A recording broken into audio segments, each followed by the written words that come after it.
In today's video, I want to get rid of the ugly brown old carpet and replace it with a nice, more contemporary charcoal grey, complete with skirtings, just to make life interesting. Step 1 was to use the old carpet as a template for the new one. I then added press studs to hold the carpet in place. I chose to use press studs because they were on the existing carpet, but be warned, they are super fiddly. I had to get Lexi to come and supervise me because I kept mucking it up, but got there eventually.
Okay, so today, because I can't help myself, is about mucking around with skirtings and seeing if I can finish off the floor just with a little bit of trim.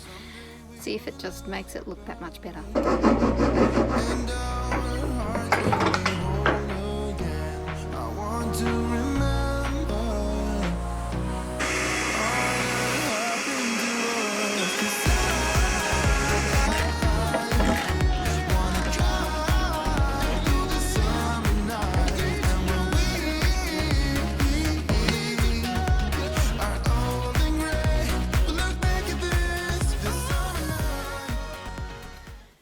Well, project skirting has been completed. Yeah, I guess I'm pretty satisfied with how it's come up.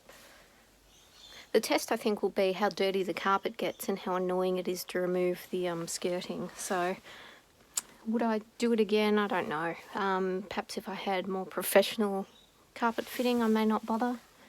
But I think it adds a sort of nice, nice finish. And it's kept me occupied for a day.